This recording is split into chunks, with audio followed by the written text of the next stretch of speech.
Ladies and gentlemen, we are on the brink of entering a brand new era. After nearly 7 years of living in a world where this was the last we'd heard from our legendary family of toys and him up on the big screen, in just about 2 months from now, a fifth and final another Toy Story movie will finally be upon us, inherently bringing with it a tidal wave of uncertainty. Because on the one hand, Pixar might have learned the right lessons when it comes to the writing, and we could see things start to change for the better, but on the other, it's recently become very apparent to me that they could also become so much worse. And in experiencing such anxieties about a future that is anything but certain, in weighing the pros and cons of whether it would have been better to preserve something in amber, however horribly flawed it may have been, or roll the dice for even just a small chance at receiving much needed emotional fulfillment,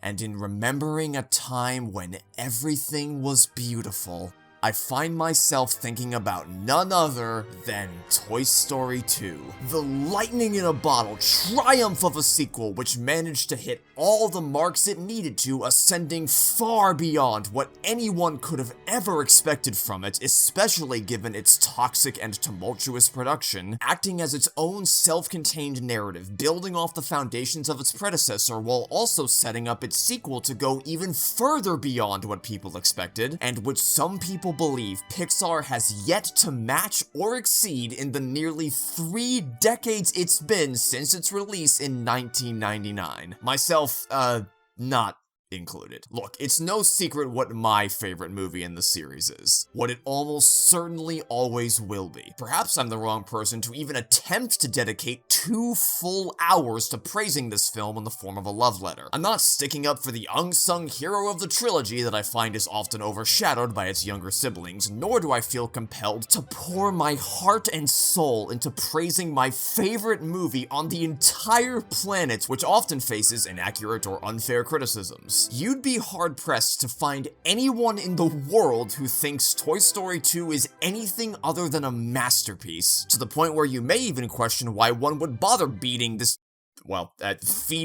fed horse any more than it already has been. But if you go back in time to when I was a kid, nearly all of my most formative memories with this franchise stem from this movie. I think of acting out the climax with Woody and Jessie dangling from the plane countless times over. I think of rewatching just the outtakes whenever I was in a mood to laugh. And now, as an adult, when I think of the movie that's essential for defining the emotional core of the Toy Story series, of establishing its most significant narrative through lines, characters, and themes, and of setting the new gold standard for not only sequels in general, but for the level of emotional depth and maturity that was capable of being offered for what movie-going audiences would conventionally consider to be kids' movies, I will always think of Toy Story 2. And so today, whether or not I may be killing this horse by acute gastric dilation, I invite you to come along with me on one last adventure through the world of Toy Story as I close out my journey with the series before the future changes forever, as we explore exactly why Toy Story 2 garnered the untouchable reputation that it has.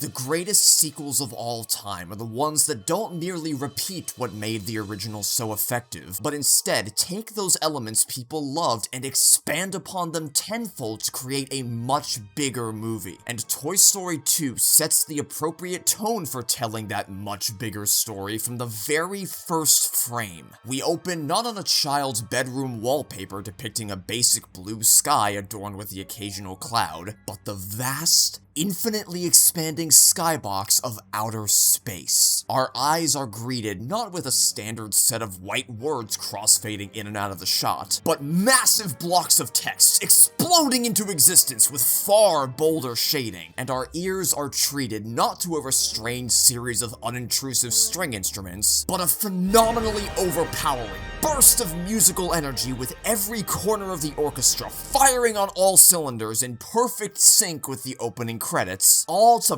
promise the audience out of the gates that you are about to experience an adventure far more epic than anything you could have anticipated upon walking into the theater, and then immediately begins to deliver on that promise by showing the most beloved character from the first movie blasting through the stars on an actual, proper Space Ranger mission, allowing the audience to see Buzz Lightyear at his maximum power in his natural environment in a way we never could previously. It's honestly a bizarrely dangerous way to open your sequel because of how completely and totally disjointed it is from the story, characters, and world we're so familiar with, and what we will then go on to witness for the remaining hour and 21 minutes of runtime. To that end, some may believe you could cut this opening entirely and lose absolutely nothing of substance in the grand scheme of things. In fact, I know there's people who do think it's a total waste of time and is just a thinly veiled excuse to show off how much more advanced computer animation had become in the 4-year gap between movies. Pixar would most certainly have anticipated receiving those kinds of reactions among certain audience members, carefully considered the consequences, and ultimately concluded, we don't care, because outside of being a high-energy way to bring people back into the Toy Story world while expanding on Buzz's backstory a little bit, this opening is also setting Buzz up to take on a more action-centric role, because though he had plenty of heroic moments in the first movie, none of it comes close to the level of physical action his character is going to be asked to strive for in this sequel. Though it must be stated that yes, this bold opening sequence absolutely does look amazing. You can immediately recognize how much sharper the textures are, how much more reflective surfaces can be, how much more striking and dynamic the lighting is, and the sheer variety of lighting patterns Buzz is exposed to in such a short period of time, how much more detailed effects can look, be them as simple as a thruster pack or as extravagant as a chain reaction of exploding robots, and just generally speaking, how much more detail can be poured into every minute surface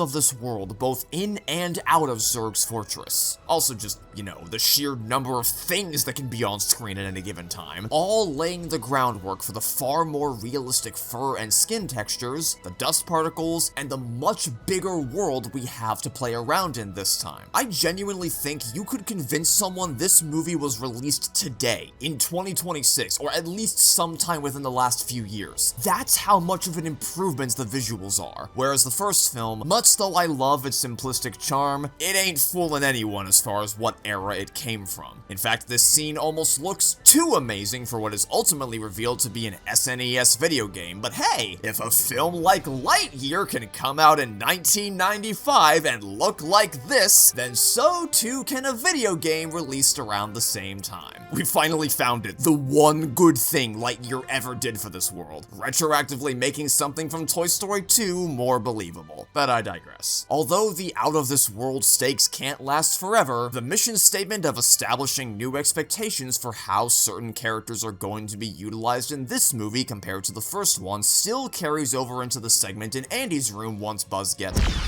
What's especially great about this opening sequence is that it's equally effective for a newcomer as it is for a veteran. Returning fans are given a highlight reel of funny moments for each toy, while newcomers are simultaneously getting a strong sense of who each character is through these brief interactions. It's just enough of a personality showcase to be informative without providing so much that it feels like more than a new fan would be able to keep track of, all the while getting little bits of world-building expansion like Ham talking to the lawn gnomes next door through Morse code in the blinds, an evolution of the baby monitor gimmick from the first movie as a means of these sentient creatures developing ways to communicate with each other even beyond the limits of Andy's bedroom. It's all the more admirable considering how fast they machine gun these guys at you, though Woody and Buzz obviously get a bit more screen time here given that they're the two main characters and will be responsible for leading their own individual story threads once we leave Act 1, and their actions in this introduction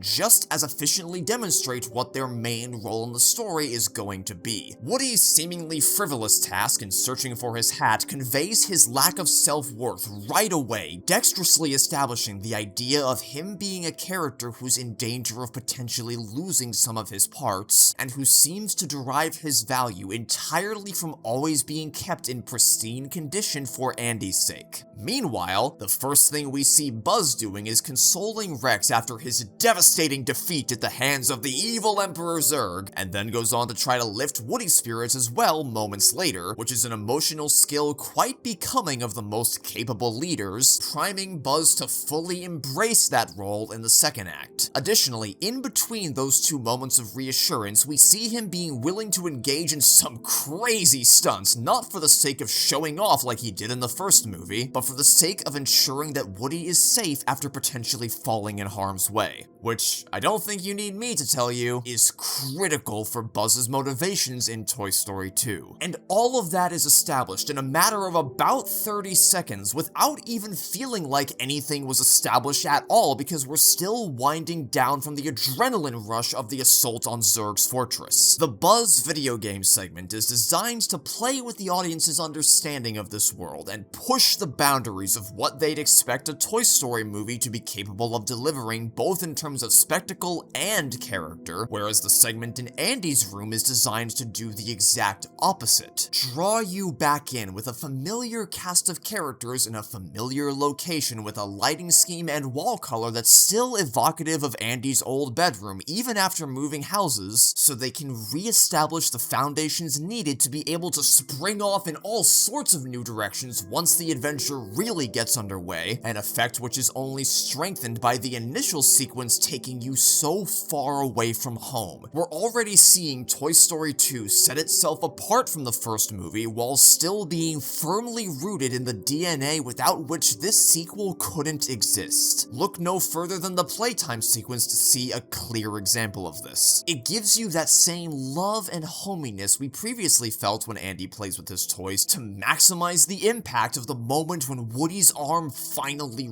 rips, when the light fades from the room in a way subtle enough that you don't consciously notice the change and become distracted as a result, but you still feel it, and when, as a consequence, Woody is put up on the shelf, illustrating a clear contrast with the two lifestyles he will ultimately be forced to choose between, and providing a visceral visual indicator of Woody's mortality and his age without making him look revoltingly decrepit or obscene. Another example is how Buster is portrayed. The opening does such a great job of rooting you in the same headspace as the first movie that when you first hear a dog barking in the distance, you expect Buster to be a horrifying, dangerous creature just like Scud, when in reality, he's the sweetest little puppy who ever existed. Not only is that a really funny subversion after the hell Woody and Buzz were put through last time, not only is this kind of Pixar's way of making amends for how they depicted dogs previously, potentially scarring a generation of children for life against an entire species.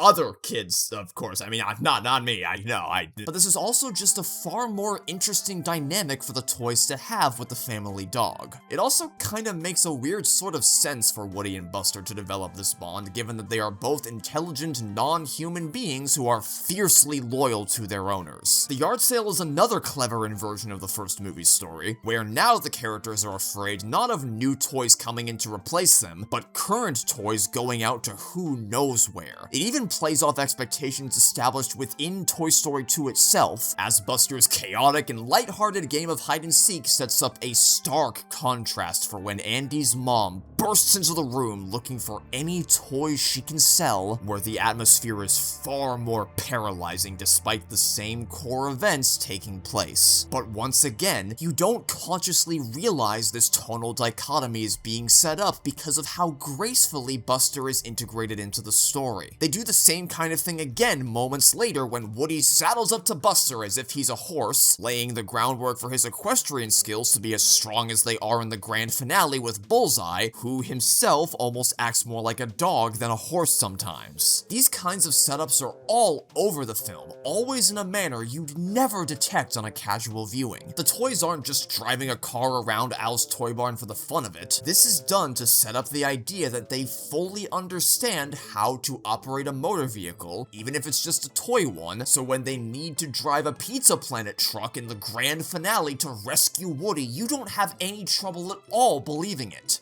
And obviously, the entire video game sequence is one massive invisible setup. It is not purely a superfluous adventure. Zurg Vision shows up again later, Buzz sneaking through the vents in Zurg's fortress is mirrored when the toys finally reach Al's apartment, Buzz's new anti-gravity belt is established here, as is the visual language and cinematography of what the big Buzz vs. Zurg showdown will look like, and they need to establish Rex's fascination with and intense knowledge of Buzz's lore so they have a way of getting the delusional Buzz on their side later. All in all, this opening delivers on the greatest hits of what Pixar is capable of. You get incredible action, uproarious comedy, and a moving emotional core. In just 5 minutes, Toy Story 2 communicates exactly what kind of movie it's going to be, and I admire the audacity to set the bar so high so early because it means they're confident they can surpass that bar in every way imaginable the longer the film goes on for, be it in the stakes, the scope, or even just in the quality of new characters you meet along the way once Woody is eventually kidnapped by Al the toy collector and taken to his apartment. New characters such as... I honestly don't know how Toy Story ever existed without Jessie. Even though she's a sequel character and not technically an OG, she is so inextricably linked to the identity of this franchise, it is impossible for me to imagine what it would look like had she never been introduced. There's always that one character in long-running series introduced in the second iteration who very quickly becomes an instrumental element for why the story is as strong as it is. For Toy Story, that's Jessie. Her immaculate and irreplaceable influence on this series is unrivaled by any other new character that came after her in subsequent sequels, even the really great ones. A statement you can bet $50 bazillion will continue to be true even after Toy Story 5 comes out, and there are 3 major components that make her presence here so special. How she stands on her own 2 feet, how she impacts the world outside of the movie from a meta perspective, and how she influences Woody's character. For the first point, whether she is assaulting your muscles with how hard they'll be convulsing with laughter or vacuuming your eye sockets of every last ounce of water buried deep within them, she is always stealing the show. The entire dilemma the Roundup gang is facing is, at least initially, entirely centered around Jessie's character. In fact, you could give a show entirely to her, like literally just make Jessie's Roundup and she'd crush it without breaking a sweat. Oh wait. From the first second she steps into the frame, her raw, infectious, and unapologetically authentic enthusiasm leaps off the screen and captivates your attention in a way unlike any toy we'd seen before, even compared to how effortlessly you connected with Woody's plight when staring at this absolute lunatic flying around Andy's room. Jessie's in a class all on her own with how endearing her emotional vulnerability is, both for positive feelings such as her boundless excitement and almost overbearing optimism, and negative ones, those being her more curt, sarcastic, bitter sides, which only shine through when she is most severely pressed to her limits. Emotions which starkly contrast with one another and yet are still seamlessly weaved in and out of and are entirely supported by her history, which we will most certainly be talking about in a bit. For the second point, if I can be blunt for a moment, it's very clear when you're watching this trilogy that Toy Story was a movie primarily written by a group of guys, exclusively guys, about the kinds of toys they grew up playing with. The dinosaur, the cowboy, the G.I. Joe-esque spaceman that any kid would kill to get their hands on, which, to be clear, I'm not saying as any kind of moral indictment against most of them. This writing decision stems from one of the things I admire most about Toy Story, which I mentioned in my last love letter, that it was in no way sanded down or filtered through anybody else or for anybody else. Just pure Pixar creativity at its finest. A group of people making what they wanted to make and sinking or swimming based on nothing but their gut instincts. It's just unfortunate that also has some unintended side effects. Namely, that out of the core group of side characters supporting Woody and Buzz's journey, Bo Peep was clearly clearly the one who had the least dynamic personality, which understandably raised concerns both from the women in the lives of the creators, but also just to general audiences, that there wasn't particularly strong female representation in what was otherwise an exceptional film. And that is where Jessie comes from, breathing new life into an already wonderful cast, who radiates such tremendous energy she alone is able to make up for the area in which the first movie was lacking. The filmmakers even worked directly with Joan Cusack to ensure Jessie had an extremely active role in the story, such as how, during the climax, it was originally supposed to be Jessie dangling from the plane while she clung onto Woody for dear life, but at her request, they flipped things around and rewrote the dialogue mid-recording session to account for the story change. Which honestly, I can't believe that wasn't how it was always intended to be written in the first place, given how perfect of a payoff it ends up being for Woody's character specifically, and the added tension that comes from Woody's arms starting to tear apart again. In any case, the end result is that these two were now equal partners in the action. First, Woody saved Jessie from the suitcase, and now Jessie is saving Woody from plummeting to his doom. Which leads me to the third and final point for why Jessie is so special as a newcomer to the cast. She is positioned as being a narrative equal to Woody for how important they are to the film's story. Yet at the same time, she's also designed to oppose him and everything he stands for while still bearing a lot of unsettling similarities to him. Not just because of how similar they look, for obvious reasons, but because they're both... what's the word I'm looking for? Oh yeah, obnoxious! Yeah! Hello? Oh yeah!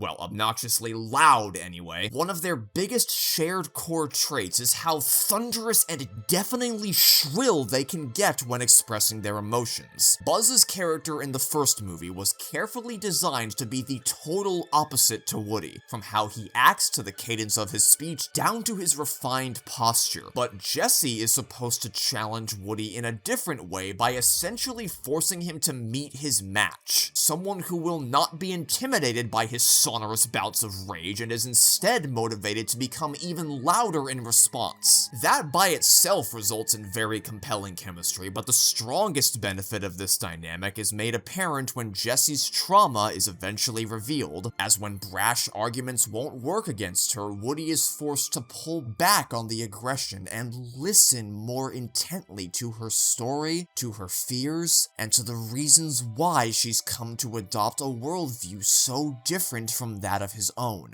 And that's just one member of the Roundup gang. Bullseye leaps into playtime right away, letting all that pent-up energy explode as he runs wild around the room, naturally being the first one to act because as Woody's horse, he would be the most eager to see him. Similar to Jessie and how great of an addition she was for diversifying the cast, it's great having someone who must communicate all of his emotions and thoughts exclusively through his body language, which, for an animator, I'm sure is as much a daunting challenge as it is a dream come true for a character's whole personality to fall entirely on their shoulders. Then, before Woody can recover from that insanity, he's thrown into the face of this crazy lady, scrutinizing every inch of his body and blowing his eardrums out. Finally, all of that bedlam is counterbalanced by meeting the only seemingly rational member of the crew, the prospector, but also the one who's trapped in his box, representing the polar opposite of what Woody's idea of a dream life is. I love that not only do they have very different reactions to Woody, but they also have very different motivations and perspectives on the whole situation. Bullseye is just a loyal horse/dog, eager to jump into pretty much whatever. Jessie seeks to be put on display at the Kanishi Toy Museum in Tokyo because she doesn't want to risk being hurt again by any other kids. And the prospector simply doesn't know what he doesn't have, and so, as a coping mechanism, has convinced himself never having experienced it was better for him in the long run, and in turn convinced the others of that as well, knowing his greatest chance at being valued is at the museum. But perhaps I'm getting a bit ahead of myself again. Before we really dive deep into these characters and what makes them tick, I want to spend a little more time appreciating not just their designs, but the entire world from which they came. And as is often the case with me, it's all about the little things. Bullseye's legs having the same pinched stitching that Woody's knees do, which also carries over into Jessie's elbows. You may call that a lazy reuse of assets when building character models.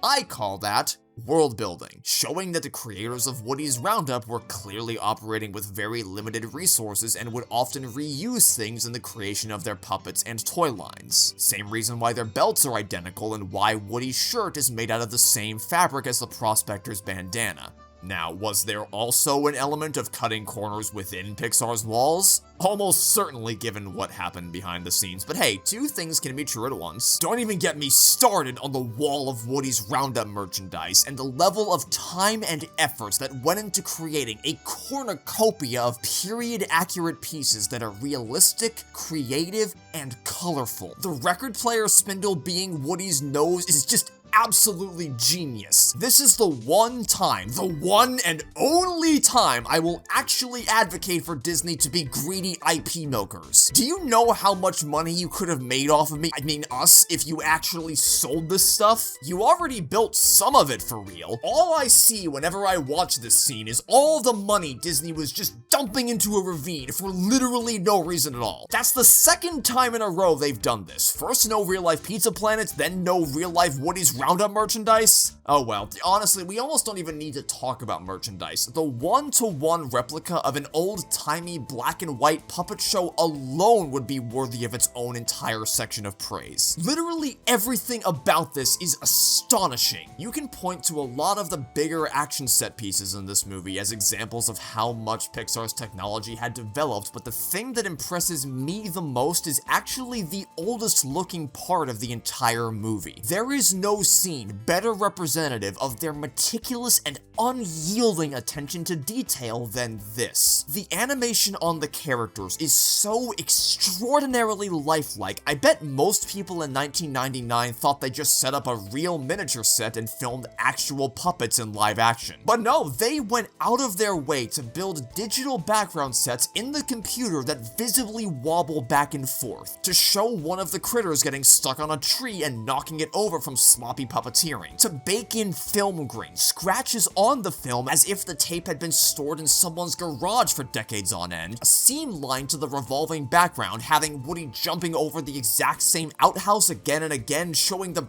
brightest parts of the image blooming and getting bigger because kinescopes couldn't accurately reproduce them back then. They didn't have to do any of this. People weren't scrubbing through movies in slow motion and poring over every minute detail of every last frame back in the days of VHS tapes. Yet the film is still overflowing with an unparalleled attention to detail such that, in the age of frame-by-frame 4K Ultra HDR playback, there are still so many things to pick up on because of how much they cared about fleshing out this world. Or beating it up. Wallpaper seams, dents and smudges on the dresser, or mildly damaged cardboard along the corners and edges, worn plastic specifically on the part where the Prospector's hat would rub up against it. Even just putting a tiny little plane on a neighborhood roof automatically tells a side story that makes this universe feel alive. Like there's a living, breathing world existing beyond the scope of our main characters.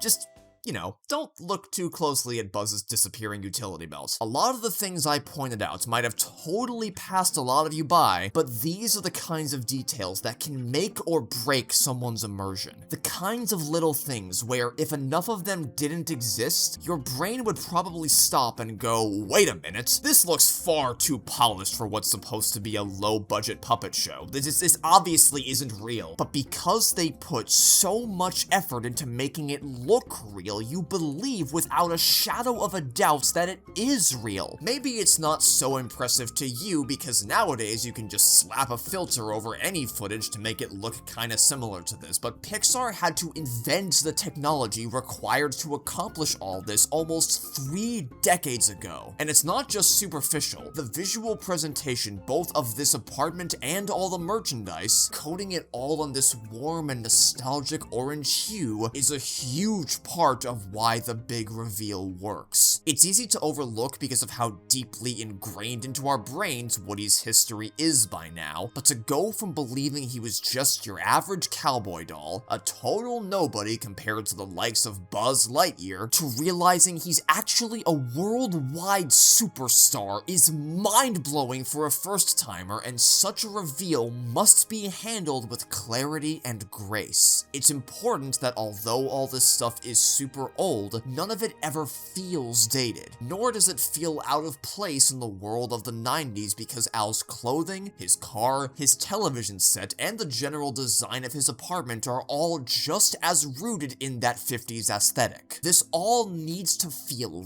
right at home in the Toy Story world, while still framing the scene in such a way that it leaves you as awestruck as Woody himself is. As Woody is having to process so many different emotions all at once and with such little dialogue or even any kind of emotive noises at all, simultaneously feeling shocked that the image he had of himself has been totally flipped upside down, and happy to know he is adored and loved by someone out there, all while remaining mostly quiet to process all these feelings by himself. While the first movie may overall have more expressive animation, Toy Story 2 still undoubtedly wins out in that department, specifically when it comes to these quieter moments. Though there is still the occasional standout to showcase how much life Pixar is now capable of imbuing into these characters' movements. Or maybe Doug Sweden is just a god among men in the world of computer animation. I don't know. Speaking of presentation, though, composer Randy Newman and sound designer Gary Rydstrom also continue their respectful and deliberate tug-of-war game in how they routinely step out of the spotlight to let their auditory partner in crime shine as bright as possible whenever most appropriate for the narrative. They keep a lot of things consistent with the first movie, such as ensuring Buzz's helmet whooshing open has a distinctly different sound when it opens for the first time compared to on any normal occasion. But they also take things a step further than they did the first time around with how certain elements of this world are represented by the audio. Take the infamous crossing the road sequence in which the music is entirely synonymous with the livelihood of the toys. When they're not moving, the magic disappears along with the music, and all you can hear are the loud, terrible noises of the cars crashing into each other, which is obviously a morbidly hilarious tonal juxtaposition, but it also helps sonically delineate the distinction between these two worlds. When the toys start moving again, the magic of the music returns, and now the sound effects take a backseat because when you're in the toys' point of view, you're dealing with smaller creatures making smaller sounds. But your world is also going to appear so much larger by comparison, so every sound you hear has to be dominating the soundscape, and that comes through in scenes like this nighttime sidewalk crossing when there's no music at all and you only have the Foley work. You only have the dogs barking, the sirens in the distance, all things communicating the danger of the outside world through nothing but rich sound design. Though it is undoubtedly assisted by the shot composition, which, even more so than the first film, does an exceptional job of communicating the scale of this world through the eyes of a toy. It's clear how much more sophisticated their cinematography has become with the complexity in some of these shots. The production design is a massive step up across the board in ways both big and small that satisfy my brain, like having the cuts between photos here be in perfect sync to the beats of the music, a practice which Toy Story 3 would then go on to perfect 11 years later. And we can't talk about superficial satisfaction without mentioning what I feel comfortable calling one of the most iconic sequences in all of animation, the embodiment of all this film's strengths in presentation: Woody being restored by the cleaner. What is there to say about this that hasn't already been said?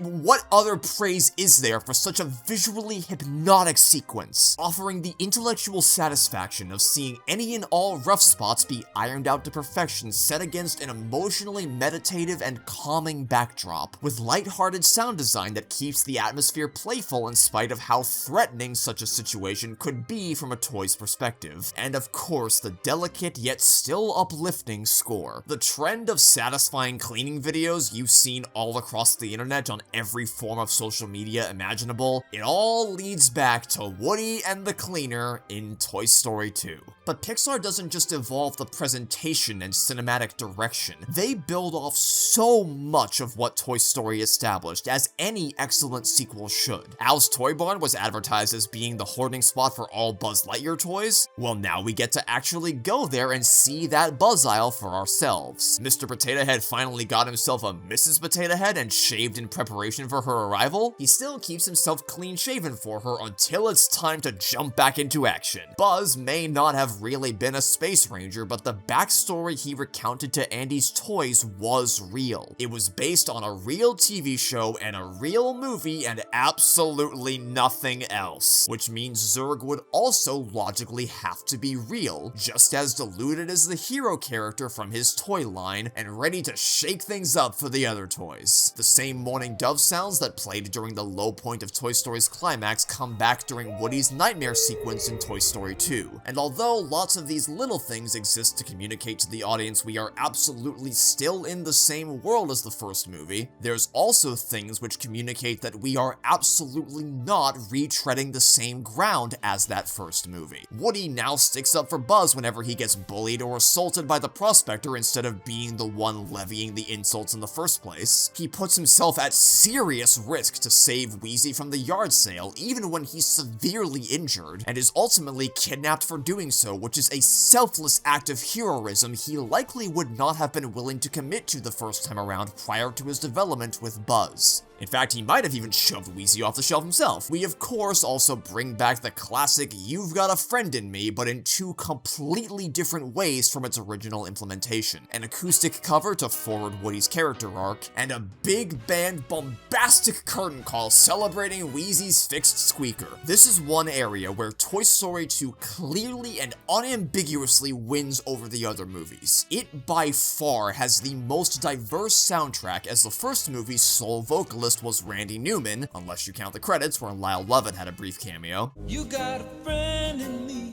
And while they managed to get the Gypsy Kings on board as guest performers for the third movie's epilogue, which was awesome, and further enhanced the Spanish flair parts of Toy Story 3 soundtrack had, it still can't rival the sheer variety Toy Story 2 brings to the table. It provides the classic Randy Newman orchestra, the emotional powerhouse of Sarah McLachlan's voice, the buttery smooth voice of Robert Goulet, and a throwback to the classic era of country tunes with Riders in the Sky. Songs still rooted around characters we're familiar with, but taking on an unmistakably original identity of their own. The comedy, similarly, still has traces of the original's exaggerated extravagance, but develops an identity for itself with more subtle jokes they don't draw explicit attention to. Woody doesn't crawl out of this bag and say, "Well, hope they don't have a tournament coming up soon, am I right?" They just show the golf balls rolling out and allow more perceptive viewers to understand why it's funny this Delta Airlines worker showed such little regard for the package. It makes you feel clever, like you're ahead of the movie for noticing something they didn't go out of their way to make you aware of. And even the comedic beats that are more explicit, such as the Jurassic Park reference, don't feel ham-fisted, both because Rex's character was originally specifically created to subvert the ferocious stereotype of a Tyrannosaurus Rex which that film helped popularize, and because although it is extremely overt, it makes complete sense by itself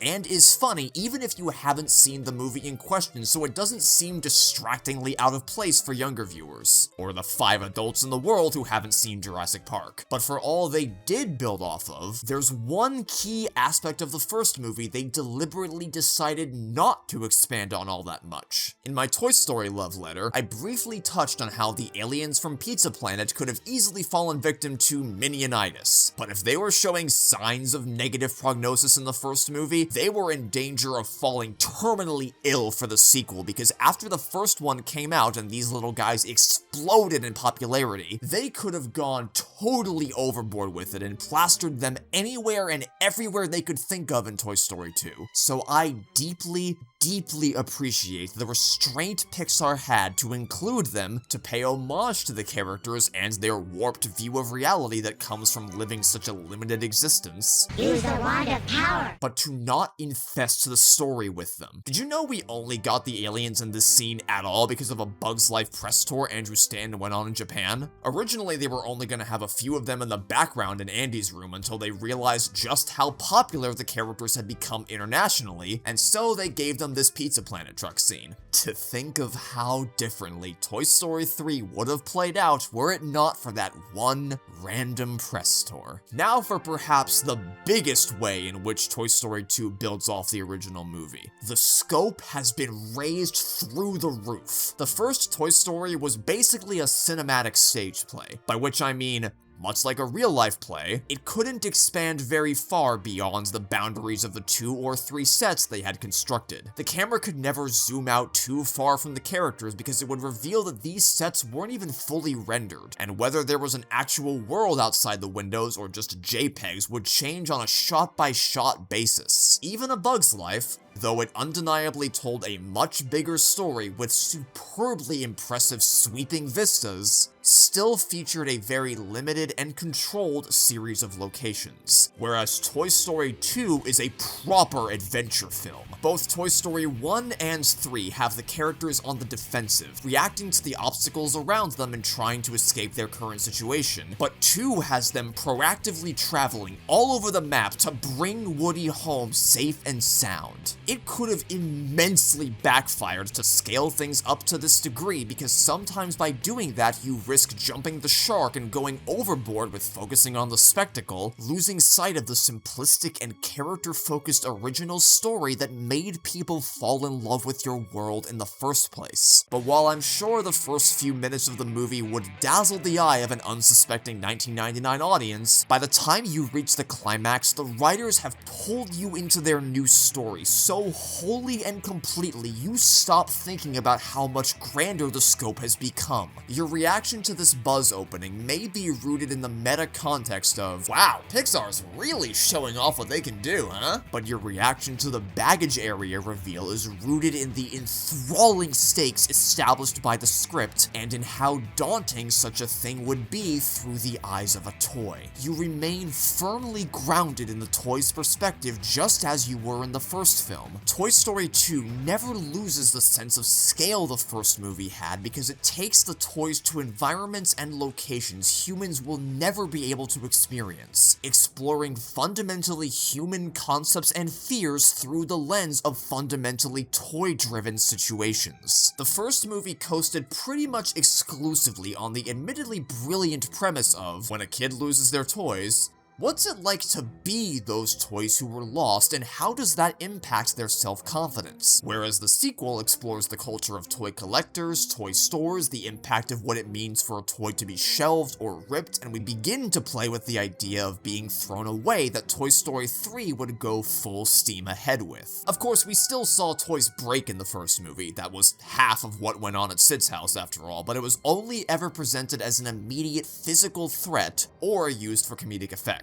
Not as a deeply existential conundrum with long-lasting implications. These things could only ever work with a story about toys. A toy losing their arm means something very different than if the same thing were to happen to a human. Much like the first movie, you cannot reasonably tell this story through any other lens and have it be even half as effective, both emotionally in Woody's storyline and comedically in Buzz's. On that note, I know some folks take issue with Buzz being reduced to the comedic action B-plot of Toy Story 2 after being the focal point of the first movie's thematic development, but to that I say, just because he doesn't have an arc with the same level of complexity as the original doesn't mean he's any less important to the story of this film. Since Woody was always in charge of running things in Andy's room, his kidnapping leaves the other toys without a clear leader and forces Buzz to step up to that position in order to rescue him, giving the character a new purpose in the world after discovering he wasn't a space ranger and having that clear life goal ripped out from under him, beyond simply being there for Andy, so that by the time you get to Toy Story 3, the two characters are able to lead the room together as equals. You also get this fantastic punchline in the form of our Buzz coming face to face with another delusional Buzz. It's the best of both worlds in that you get to experience all the outrageously over-the-top insanity the first movie gave us with this character, but you also get to hammer home just how far Buzz has come. And because Pixar doesn't need to give delusional Buzz the same arc our Buzz had the first time around, it means they can go even further than they did before with the over-exaggerated animation and the absurdity of his behavior. Tim Allen also deserves mad props for playing two versions of the same character while still making them both sound very distinct from one another, as ours is far more mature and industrious while the other harkens back to the naivety heard in the first movie. It's a good thing there's only two though, because man, I shudder to think of how hard it would be for Tim Allen to keep up that kind of vocal variation if there were,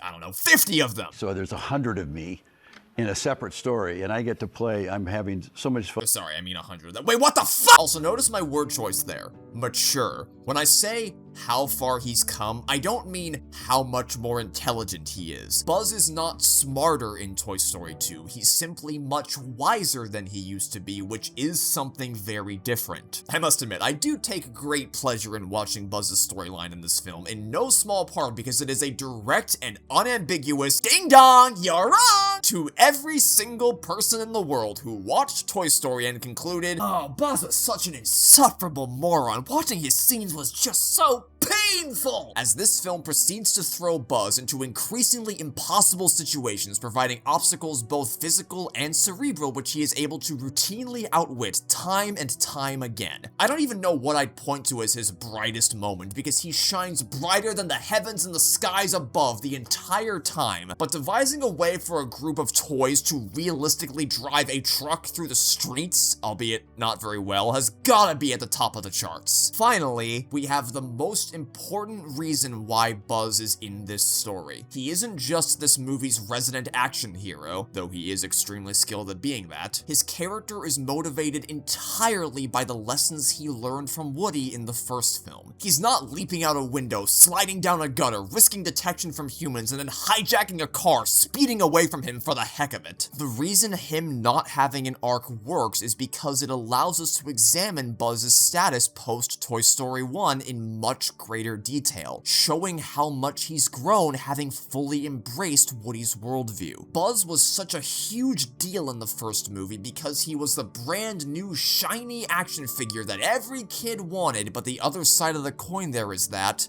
by being so popular, it just makes him one out of a million other Buzz Lightyears, as opposed to Woody, who is now seen as a one in a million toy. But because Buzz already found peace with who he is in the first movie, and has found a new purpose in this movie, he isn't worn down or depressed by this revelation. He knows where his worth lies, and he's comfortable with that, making him the perfect person to re-teach Woody about the value of self-worth, which he was already struggling with at the beginning, believing Andy would never bring him to cowboy camp if he wasn't a perfectly complete set, had and all, and now seems to have lost altogether during his time with the Roundup gang. An idea that's reinforced throughout the whole movie, even in the smallest of lines. Oh, honey, you don't want that toy. It's broken. It's a great way to flip the script from how things were in the first movie. A lot of things about Toy Story 2 are inverted for dramatic effect. For one thing, Woody is the big pop culture star when he thought he was a nobody to the wider world beyond the walls of Andy's room instead of Buzz, and in fact, him being such a rare collector's item is what makes him so valuable to someone like Al, where before he was jealous of Buzz because of how popular he was. Another great juxtaposition is how, in the first movie, you had Buzz, who was so obsessed with his fictitious persona that he was unable to comprehend the idea that he was really a toy, while in Toy Story 2, Woody is so intensely dedicated to being a loyal toy to his kid that his fictitious backstory of Woody's Roundup has become totally lost on him after all these years. And the context of Sputnik starting to phase westerns out of popularity adds more context to Woody's guttural, instinctive fear of being replaced by a spaceman in the first movie, even though he doesn't remember where he actually came from.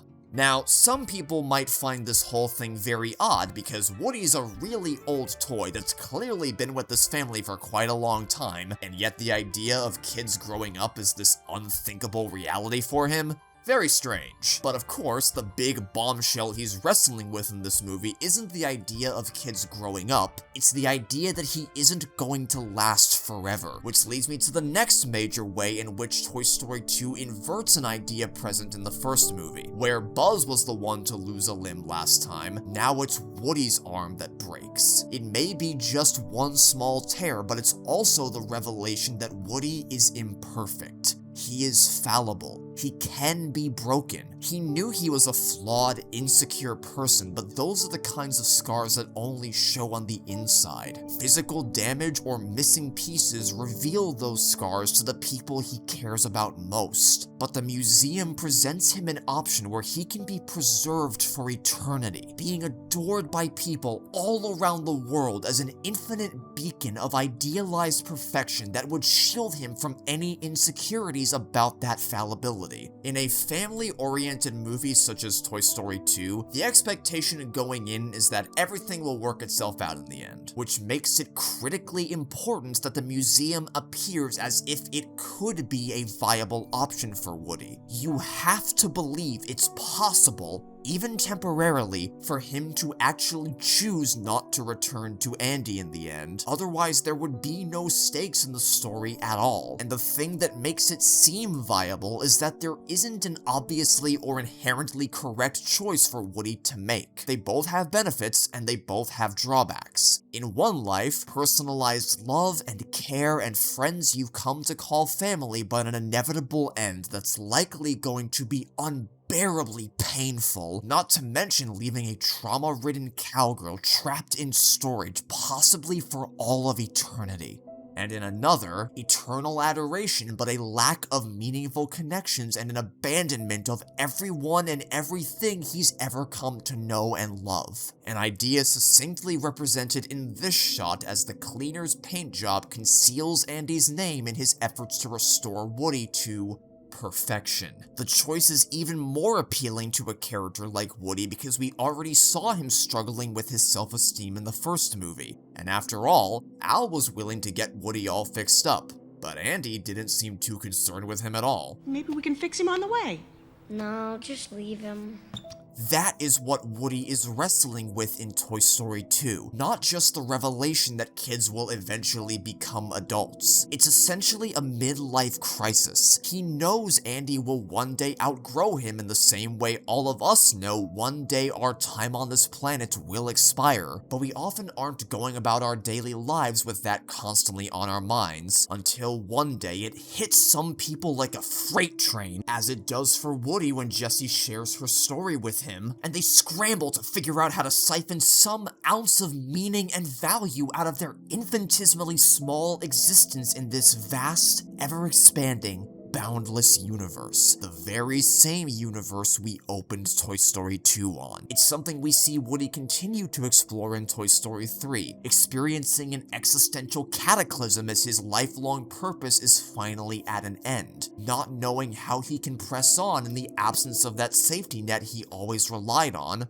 before finally being able to let Andy go, knowing he can always keep him in his heart and that he has found another purpose through Bonnie. The way this part of the movie is structured is also really smart, because for a while it doesn't seem like there's a dilemma for Woody to contemplate at all. Woody's main goal for most of the second act is to get his arm fixed so he can go back to Andy, only ever encountering resistance with Jessie. It entirely disguises the underlying moral dilemma while always hinting at it through Jessie's actions and the prospector's words, so it feels like the conflict is naturally built up while still catching you off guard when the walls finally come down, and making you potentially empathize with Woody's conundrum even more, having been emotionally guided to this position without ever being overt about it.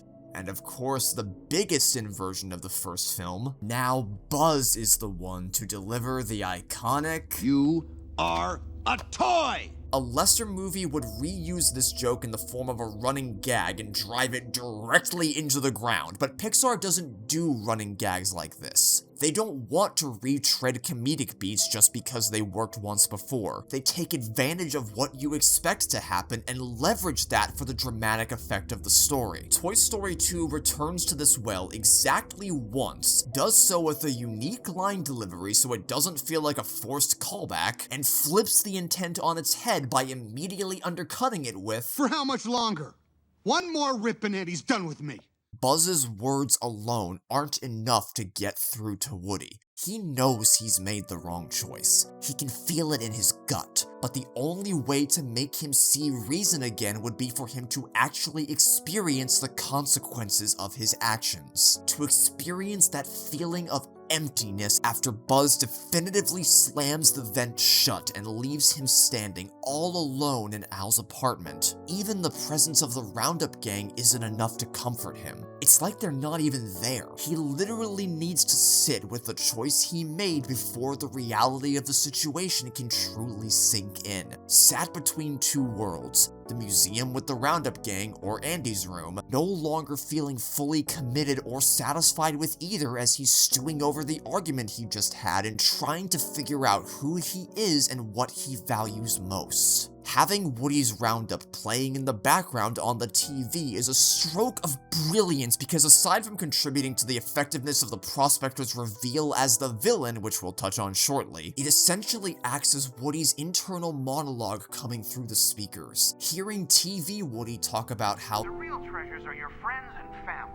It represents what Woody truly values above all else, even if he isn't fully cognizant of it yet. Like he's staring at a version of himself, his true self, his inner self, that he now feels disconnected from and has all but abandoned. Seeing a child show TV Woody the affection our Woody is about to lose forever, knowing that, But none of them will ever love you the way I do. leads to him rediscovering a reminder that the love Andy has for him isn't worthless, that he wouldn't have put his name on something he didn't care for deeply, and that any pursuit of perfection is an inherently Sisyphean task that can always be undone with even the slightest act. But the love and compassion of friends and family can never truly die or be stamped out. The whole movie takes place over the course of 3 days, and yet by the end, you'll feel like you've spent an entire month getting to know these characters on a much deeper level. The craziest part of this scene is that not 2 minutes ago, we were laughing about Buzz telling Rex to use his head and then proceeding to actually use his head as a battering ram to breach the vent cover, or Mr. Potato Head blindly running into a wall, or delusional Buzz dying of oxygen deprivation, and yet I, nor really anyone else from what I can tell, ever batted an eye at how quickly the tone shifts both in this scene and the film as a whole. They have laser precise timing in choosing when they swap from one storyline to the other. They know the exact moment to cut that will leave you wanting more while still serving a sizable meal for each group so you aren't left lingering too long on one or the other, but also don't feel that either is being neglected.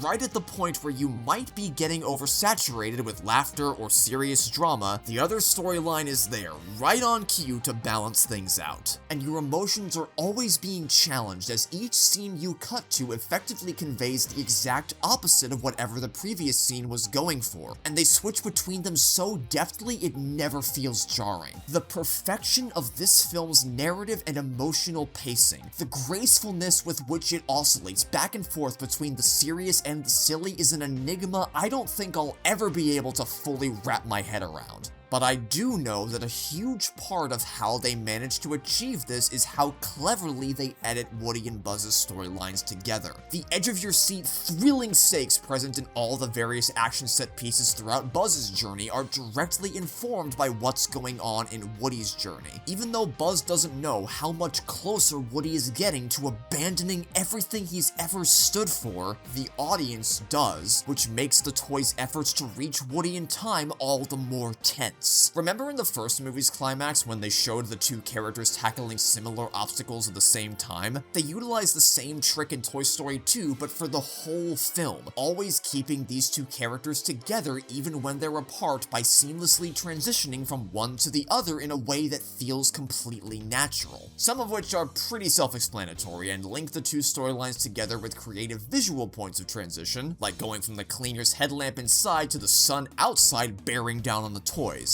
But the most interesting ones link the two storylines together with the characters' actions and what's happening around them. Oh, Woody's attention is fully captivated by the TV screen? Well, guess what Buzz and the gang are doing back at Andy's house? Woody's agreed to go with the Roundup gang to Tokyo, where he'll be on permanent display in a glass box for all of eternity, and then the first thing we see when we cut back to Buzz's story is the toys opening a box wondering if Woody is inside. The prospector warns Woody about the dangers of the streets outside, right as we see Buzz venturing down the street and hearing all the sounds of the dangerous world around him. Buzz and the gang are inadvertently causing massive destruction all around them in their efforts to cross the street at the same time Woody is being cleaned and repaired to pristine condition. Woody's most recent conversation is about how he doesn't have both his arms and as such doesn't stand a chance against Jessie in hand-to-hand combat. Meanwhile, the first thing we see upon cutting back to Buzz is him chopping through the leaves with his arm. Then, as the toys finally reach Al's apartment, they start cutting between the two storylines much more frequently. They don't need to have seamless transition points anymore because of how close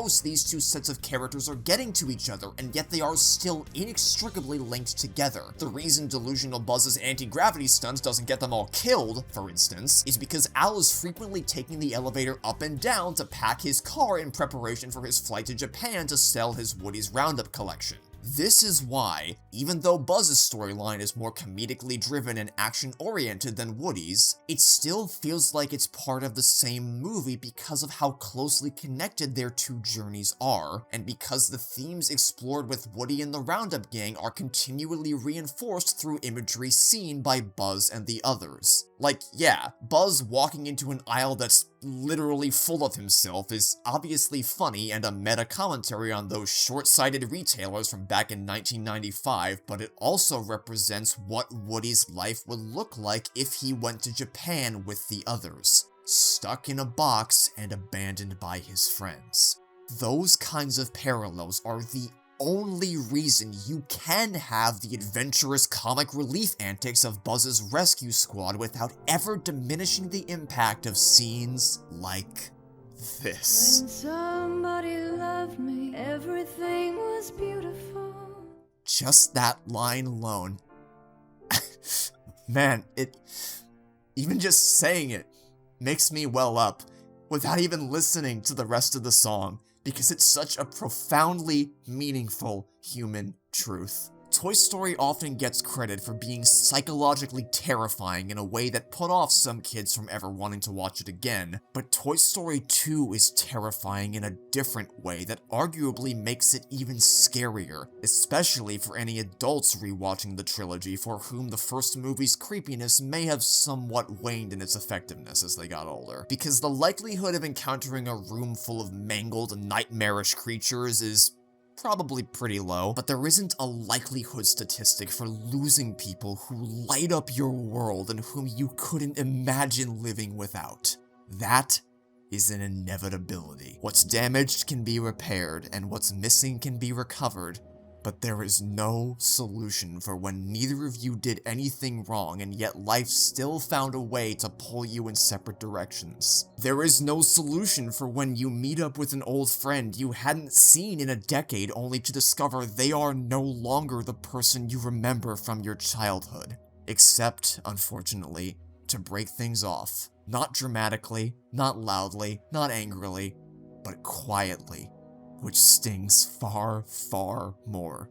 and to accept that the memories you made with them are from a bygone era which can never be recaptured no matter how hard you try. To accept that what may for one person be a casual meetup that's seemingly over no sooner than it begins and is just one of many things they're doing that week could be a soul-crushing, life-changing experience for the other. That is the fundamental truth to why this sequence caught so many people off guard in 1999 and why it still has an impact on people to this day. Everybody loves, everybody loses, and everyone suffers in some way because of those relationships. When you're a kid, if you even fully recognize what's happening here and cry as a result, it's because you're upset for Jessie feeling the way that she is. You don't want her to be sad, but when you're an adult, those tears are coming from the bitter realization that you can now understand exactly what she's feeling and why she's feeling it. What makes it truly tragic is not this human child tossed away her toy and deemed her unlovable. It's that growing up and starting a life of your own is an inevitability. Everyone's been part of a deeply meaningful relationship that, when it ended, hurt one person far, far more than another, even when there was never any malicious intentions on either side. Everyone watching this video can think back to a time when somebody loved them,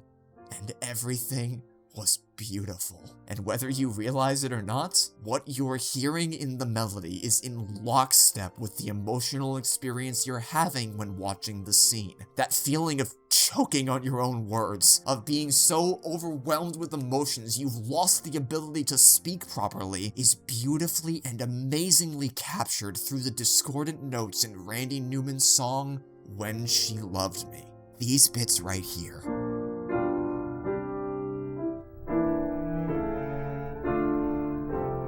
Someone far more musically gifted than I am can probably do a better job of articulating what I hear in these chords, but when I listen to that, I feel like the orchestra is reaching into my brain and stumbling with their performance just as I would with my words without ever losing the beautiful flow of the song. Music has a way of reaching parts of the human brain nothing else can, and it's what allows people to feel so attached to this sequence. Your emotions are sucked out of your body and put on display through this melody, so you now have a direct connection into Jessie's heart. And the whole scene is coated with these soft colors and lighting schemes that create a beautifully luminous atmosphere, one that feels like a memory come to life, getting you to think about your own memories through a similar lens, that's even edited together with soft dissolves and seamless transitions to drive home that intentionally surrealist design, while somehow never losing its grasp on fundamental filmmaking language to tell a self-contained short story illustrating the highs and lows of this relationship through visual symmetry. The montage of Jessie's life is edited together so gracefully, with such an impossibly perfect grasp on its intention to convey a dreamlike experience while still telling a linear, straightforward narrative with undeniably effective emotional beats that you almost don't even need any music at all. You could remove the song from the scene entirely and the emotions would still come across perfectly fine. Both the music and the montage are impactful and moving independently, which allows them to become utterly devastating when brought together.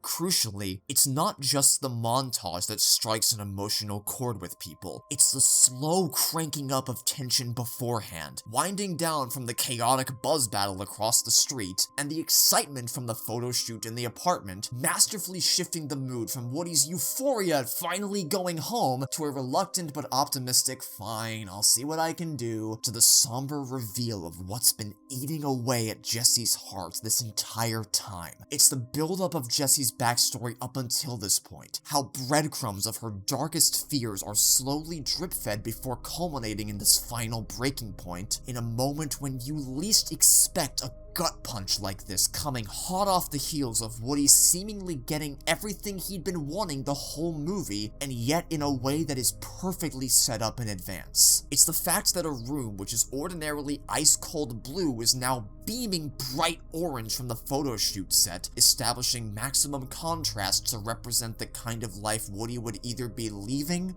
or returning to. And perhaps most of all, it's the haunting silence which comes after the song has struck its final chord, as the impact of Jessie's story washes over Woody, letting the emotions of the sequence breathe and really settling into his mind as he slowly works his way back to the vent, left in a deafening, reticent quiet and stillness after the prospector stops talking. Silent, except for the ominous wind rushing through the cold, unforgiving darkness Woody stares into, epitomizing the uncertain future he'd be returning to in Andy's room, of the void he'd be sentencing Jessie to should he leave her behind, fearing that stepping into the vent to go home to Andy would one day lead him into an existence as miserable as the one Jessie fell victim to, of contemplating how we can find meaning in a life that's given to us with an expiration date out of the box, of the fear of the unknown that awaits us beyond that point of no return. And then this wordless acknowledgement between Woody and Jessie after he makes his choice that paralyzes you because you've been bombarded with so much all at once you almost don't even know how to feel or whether what Woody's doing is the right thing for him. But you still feel something. You feel that by slamming that vent closed, Woody is radically altering the status quo moving forward, and it's going to lead to an unavoidable explosion of tension when Buzz and the gang finally reach him.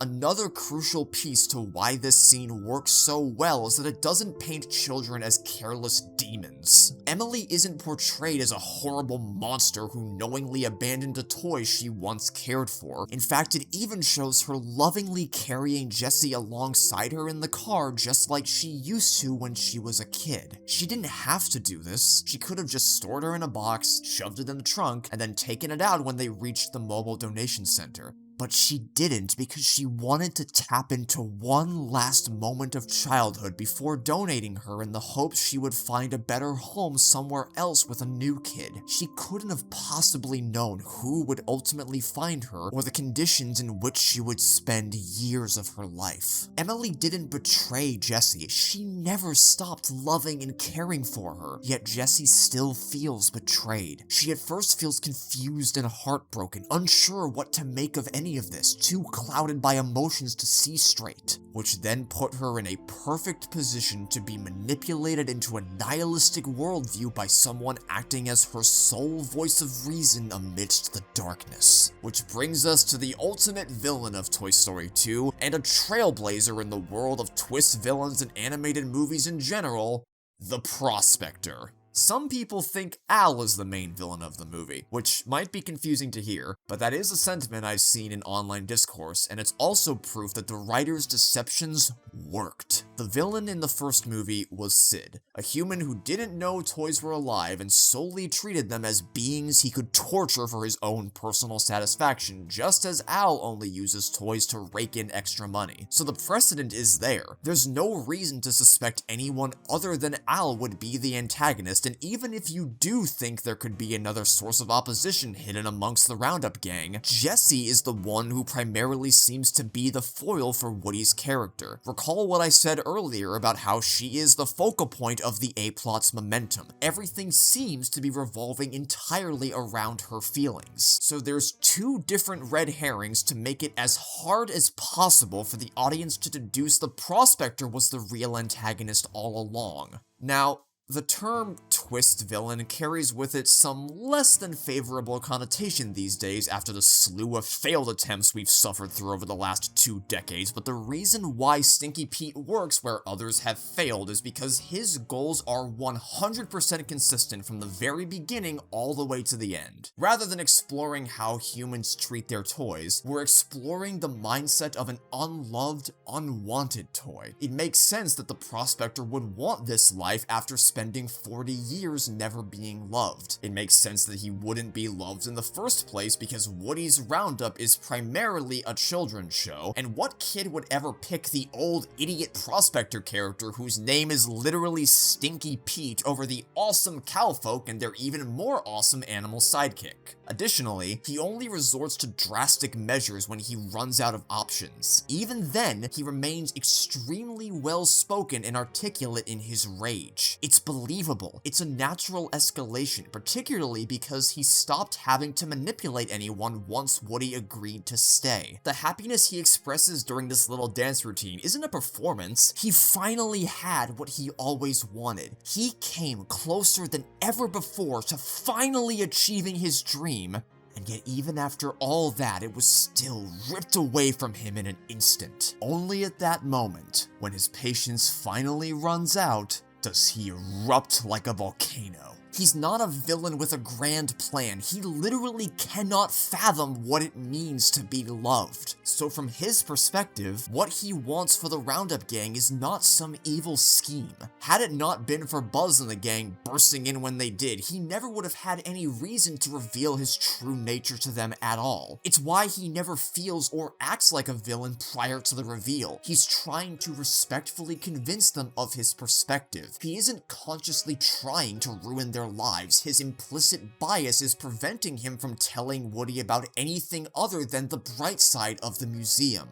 Buzz is the one who shows him the darker side of this life. I've even seen some people argue the Prospector isn't a villain at all because of how pure his intentions are, and the fact that fundamentally, he is correct in his assertion that if they go back with Andy, they are setting themselves up to eventually end up in a landfill. And that does tie into why his character is so great. He's able to make the alternative to being in a kid's room seem more viable because it's based in the ugly truth that kids do often move on from toys as they get older as if they never loved them at all, which works on the viewer in that it makes them think about their own toys from that perspective, but also makes the other character's willingness to buy into his agenda far more believable, when in reality, it's all him taking an inevitable but harmless truth and twisting it into something far more malicious, as many horrible people do in our world. Something traumatic can eventually be overcome. You can grow and move on from it with the right attitude and the right people around you, but it can also consume you and completely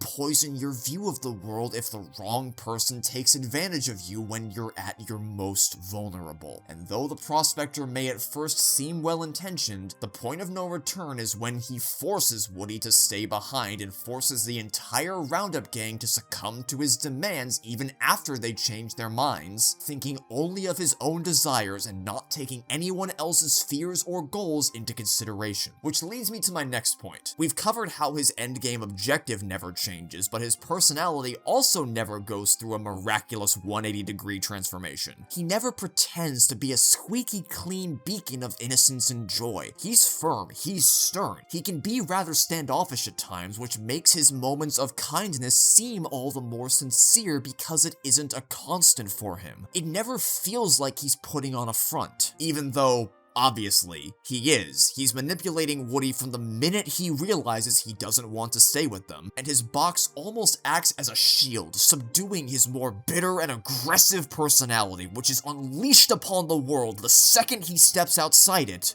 But it never feels that way. Most crucially, the big reveal is heavily foreshadowed in advance. Some twist villains sour significantly upon rewatch because you go through earlier scenes with knowledge of what's really going on and start to realize, wait a minute, this doesn't make any sense at all. Why would this character do this if what they actually wanted was something completely different? But this doesn't apply to the Prospector. He only gets better with each rewatch as you pick up on more and more details. You can see the exact moment he turns on manipulation mode. He's initially portrayed in the TV show as this incompetent buffoon, further dissuading you from suspecting him as a threat, but if you pay a bit more attention, you'll notice his fatherly, soft-spoken attitude is totally incongruent with his intentionally over-the-top Western cowboy accent from Woody's Roundup.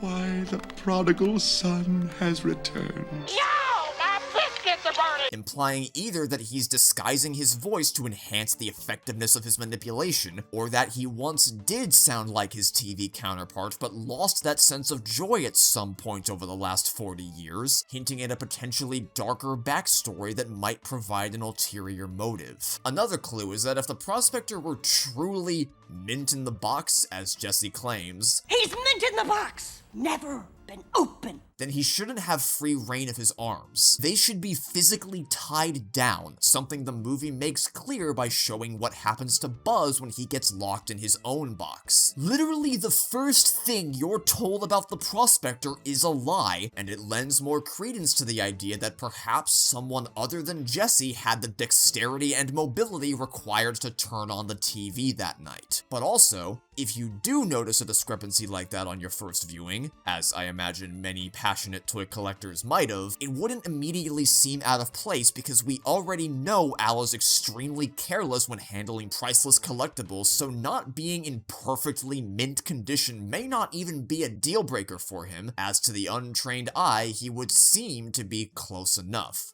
Speaking of discrepancies, you know something that never really made sense to me about Toy Story 2? That a show, any show, would be cancelled, not before its final season, but before its final episode. Surely you already have it in the can, why would you not just air it? Who does that? When does that ever happen? Why and how would that ever happen?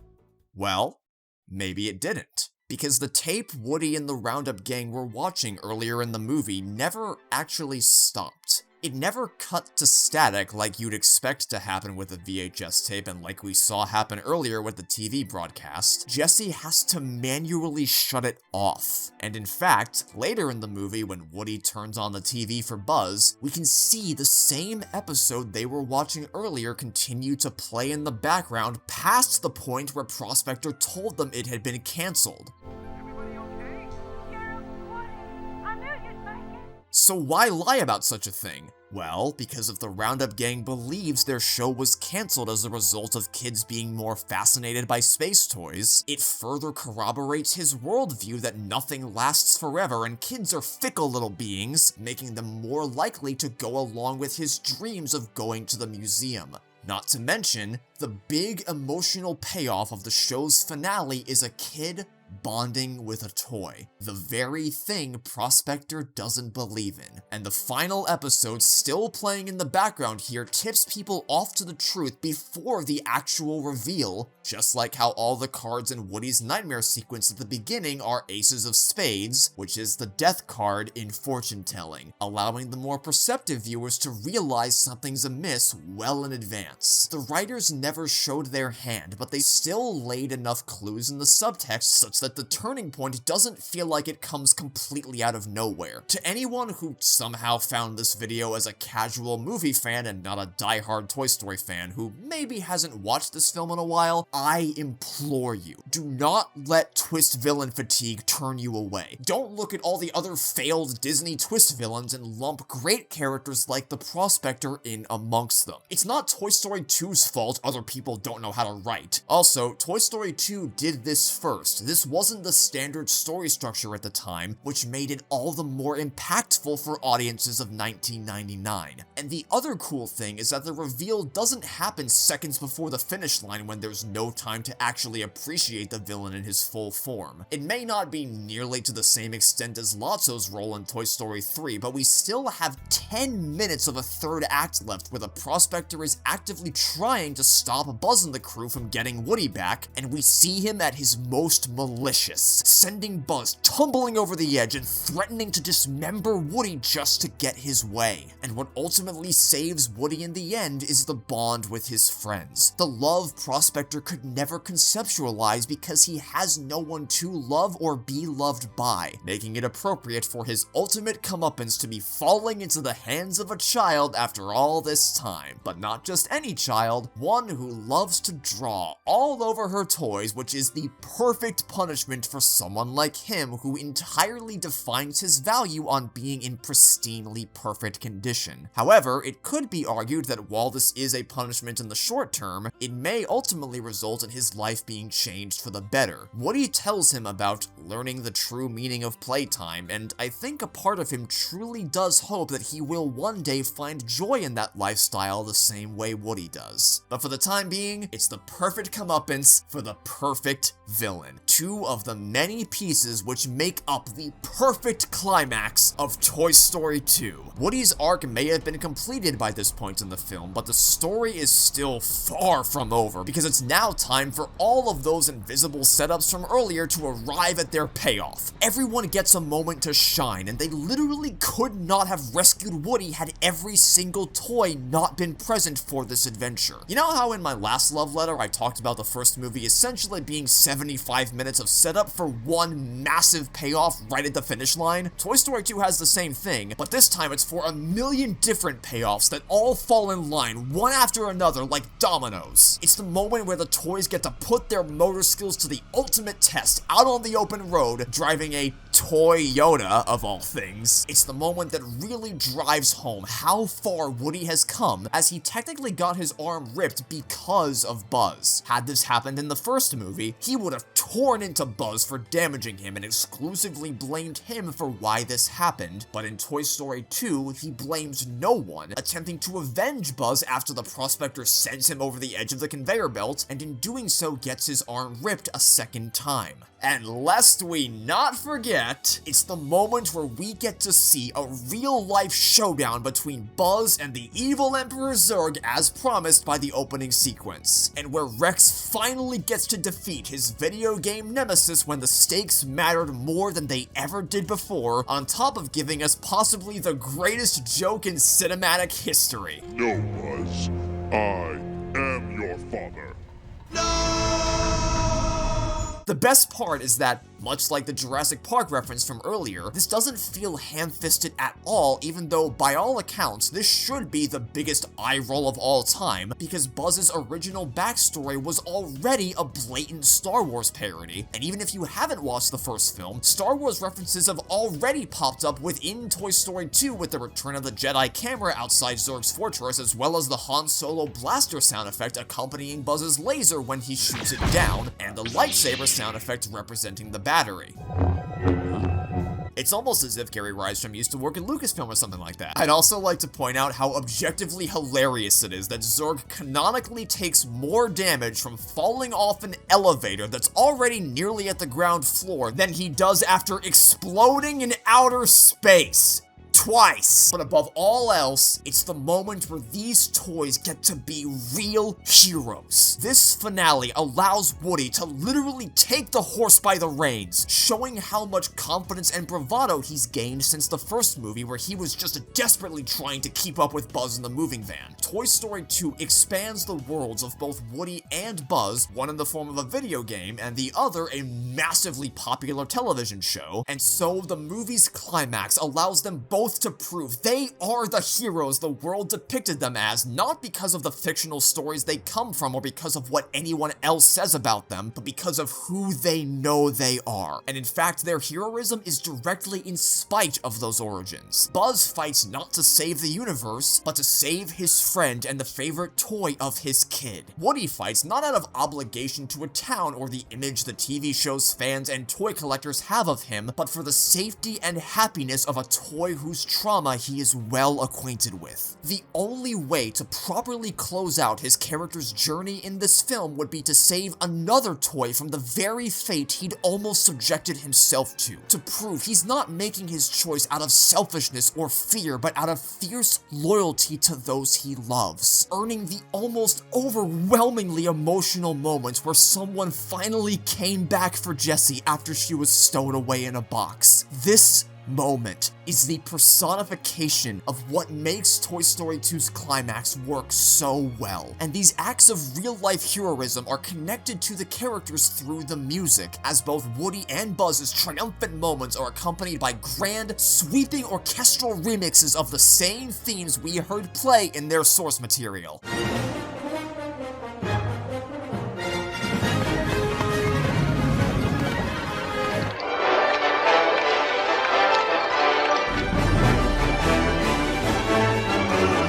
And as is the case with so many other things in this film, you may not consciously realize what Randy Newman's done here during your first viewing, but oh boy do you feel the impact when Buzz is madly sprinting down the conveyor belts, jumping around and across all the luggage, or when Woody is charging across the tarmac on Bullseye's back. But it's only as thrilling as it is because of how effective each prior scene had been up to this point. It's the capstone of Buzz's action-adventure rescue mission, which is now being entirely motivated by the drama and tragedy you've come to learn of so intimately in Woody's storyline. Both threads are finally being allowed to fire on all cylinders as both characters are reunited not just physically, but emotionally in a way they weren't the last time they met. The action is bigger than ever before, and so too are the emotional stakes, knowing full well how cripplingly terrified Jessie is of being trapped in enclosed dark spaces all by herself. Throughout the second act, the writers have been taking advantage of Woody and Buzz's opposites to create the most dynamic narrative experience possible as they each play to different sensibilities, which strengthens the moments when they do share the screen, both when their ideologies are put against each other and when they give you the dessert you've been wanting to see from the very beginning, the moments when they're finally brought onto the same side, working as a team to rescue Jessie in their finest hour yet, as now those unique sensibilities their individual storylines appeal to are combined together for one absolute powerhouse of a finale. Every single major narrative throughline is resolved across this bullet train of hair-raising action and nail-biting close calls, culminating in one final act of fearlessness as Woody swings beneath the plane. And look,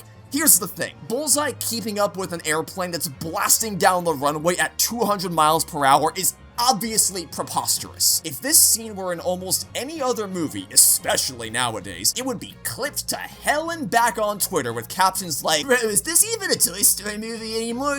But in Toy Story 2, this scene is adored by everyone, and the reason why is because the film spends the entire runtime stair-stepping you up to the insanity of this final act. The stakes don't dramatically spike during the climax to the point of patent unfeasibility. They gradually increase, opening with a balls-to-the-wall superhero set piece and slowly throwing more and more deadly obstacles at the toys, so by the time the characters arrive at the airport, you're fully on board with the movie's reality and are more than willing to enjoy this unparalleled, hair-raising, pulse-pounding finale to the absolute maximum and feel every last ounce of euphoria in Woody's finest hour, delivering on what is truly the ultimate payoff for the movie. The whole Roundup gang getting the moment of catharsis the prospector had robbed them of for all those years. That chapter of their lives is now officially over, allowing them to embrace the start of a new one at Andy's house in an epilogue that acts as a sweet little button to cap off the film with. A highlight reel to close out the story of every last one of the characters, effectively bringing the movie full circle and mirroring exactly how it began. But whereas the first movie's epilogue essentially served as a lighthearted means of just getting us to the credits and delivering one last punchline, Toy Story 2's final scene still has some important bits of character left to cover, showing the Potato Heads have officially adopted the little green men as their kids, that Buzz is showing some affection for a cowgirl as courageous and confident as himself, that Rex has found solace in his gaming skills having defeated Zurg for real, that Wheezy not only got his squeaker back, but is given the opportunity to prove he has the smoothest singing voice out of any toy in the whole wide world, and that Al got absolutely screwed over. Everything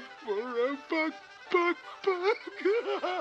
Just don't think about how he could possibly have filmed and aired this commercial when he should probably still be on a plane to Japan right about now. Also, no, I don't feel any sympathy for Al whatsoever. He's a faker! That's right, I said it. He's a fake collector. He handles priceless items with cheese-covered fingers and then stores them in the cheapest possible cases. He tries to fix Woody's arm by physically jamming it back on as if that would ever solve anything, when you'd think someone who's in this because of a true blue passion would know that's an exercise in futility. Because, of course, he isn't. He has no enthusiasm for this stuff. He's only interested in the money, not the love of having a collection. Oh, boo-hoo! too. He's going out of business and now has to put everything in the store on sale for $1 because he dumped his entire bank account into this trip to Japan and was probably expected to cover the return trip with the money he earned from the sale. He stole from a child! He also has no parking etiquette, or etiquette in general, really. Look at all the Cheetos scattered all over his office, car, and apartment. He also stole from a child. He's also responsible for the one thing that I actually dislike about this movie, that being the blatantly unfunny burping humor. Also, did I mention the stealing from a child thing? Wait, what was I talking about?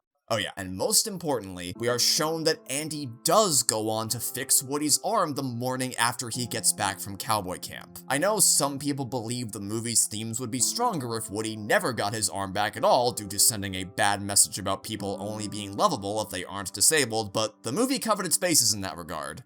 Unlike some other sequels, because we are also shown that the night Andy comes home, he still loves and plays with Woody all the same even while his arm is broken. And I resent the implication of Toy Story 2 sending a bad message to those with disabilities, because if you were to apply it to real-world scenarios, the alternative version of this story that some people advocate for is one that leaves the audience with the message that people who lose their limbs should simply never receive prosthetics, and Woody's arm getting stitched and stuffed is about as close to a prosthetic parallel as we can get in this universe for a ragdoll. Toy Story 2 is not, nor is it trying to be, an anti-disability story. It is a pro-support system story. It is shown in how Jessie and the Prospector experienced similar feelings of isolation and undesirability, but met two very different fates because though they were both offered a sanctuary with someone who would love them for who they were, fears and flaws and all, only one was willing to accept that, while the other actively rejected it in favor of his own selfish desires. It is also shown in how Andy stands in stark contrast to Al, an antagonist in the movie, who actually has no care for Woody unless he is in pristine, perfect, unblemished condition. The movie opens with Woody freaking out over not having his hat, and by showing that Al has that same concern, it highlights how misguided Woody truly is, sharing the same priorities as the antagonist. And Andy is rewarded for his attitude, while Al is promptly punished. Showing this reinforces that Andy chose to leave Woody behind, not out of a lack of love, but out of fear of losing the arm altogether, which makes their bond even stronger because love from someone who knows you're flawed and chooses to love you anyway means so much more than love from someone who views you as a perfect being incapable of ever doing wrong, which, of course, is the very dilemma Woody had been grappling with the whole movie. A transient life of genuine care, or an immortal life of sterile idolization. As such, Woody making the choice to return to Andy in this movie means so much more when he's doing it not because he views himself as worthless if he isn't a leader or if he isn't providing happiness for his kids, but because he wants this for himself. He wants to see the kind of man Andy grows up to be, and he wouldn't miss it for the world. What's most beautiful is that the focus of the movie's conflict is self-love and self-worth, about how kids don't recognize inherent value in any of their toys. It's all about what they arbitrarily decide is cool in the moment before moving right along. That's what the Prospector tries to make Woody believe, and the ultimate conclusion for Woody is that he does love himself. He knows he will still have value even after his time with Andy is up, and no one else can ever take that away from him. There is no naive belief that Andy will be different than Emily and stay with Woody forever, and the movie doesn't pretend to have definitive answers to any of the existential quandaries it brings up. It would be foolish to do so. To turn around and celebrate the end of such a wonderful adventure with a big band cover of You Got a Friend in Me complete with backup Barbie singers is not a childish ending to a movie that's otherwise gone out of its way to tackle extremely heavy and morbid concepts in such a realistic and emotionally grounded manner. The most mature way to conclude a story like this is to recognize that, yeah, nothing in life can last forever, but that's all the more reason to make the most of every moment you have, to hold the people you love closer than ever before and not save those kinds of things for later, because later is never guaranteed. To reach out to that old friend you haven't heard from in 10 years that you never fell out with, but just drifted away from. To drop them a line and check in just to see how things are going. Or maybe even call and ask to meet up for lunch or a drink or something. If that's something you've ever considered doing, don't even hesitate. Just grab your phone and do it right now, so that someday When you're old and gray, you can look back on pictures with family and friends who have long since passed on and not feel a deep sense of regret, of wishing for one more conversation you never had because you thought you'd have time for it later, of wishing you understood what you had before it was gone, but instead feel the satisfaction in knowing you raised a child, a pet, bonded with a friend you'd lay down your life for, or whatever other connection gave your life purpose. Because an eternity of love is never guaranteed, but the memories which come from that love are memories that you hold on to yourself. The only one who can decide whether you still have value after your career is over, after your friends drift apart, or after your kid grows up is you. And there is no other way to close out a story about living every last second of every event in your life, no matter how big or small it may be, alongside the people you love most to the absolute maximum than with a big band cover of a song called You've Got a Friend in Me, sung by the very toy who sparked that introspection in Woody in the first place. Yeah. And so, at last, that concludes our broadcast day. I've done it. The entire Toy Story trilogy covered extensively on the channel, with my heart worn proudly on my sleeve for all to see each and every time. My hope in making these love letters over the last year is that you could watch any one of them and come away thinking, damn, maybe this is actually the best one, regardless of what your favorite is, because that's how consistently incredible the movies are. Hell, I nearly convinced myself of that each time I made one of these love letters. It is such a rarity to find a trilogy that continues to improve with each subsequent entry and has such consistent quality you still, to this day, have people debating what the best one is. But honestly, the reason I myself don't get too fussed about figuring out which one of these is truly the objective best is because after thinking and talking about them for as much time as I have, I hardly even see them as 3 movies in a trilogy anymore. I see them more like 3 distinct acts of one epic 4.5-hour film. Toy Story laid the foundations, Toy Story 2 defined what the tonal and thematic core of the series was, and Toy Story 3 brought all that came before to an emotionally devastating and satisfying conclusion.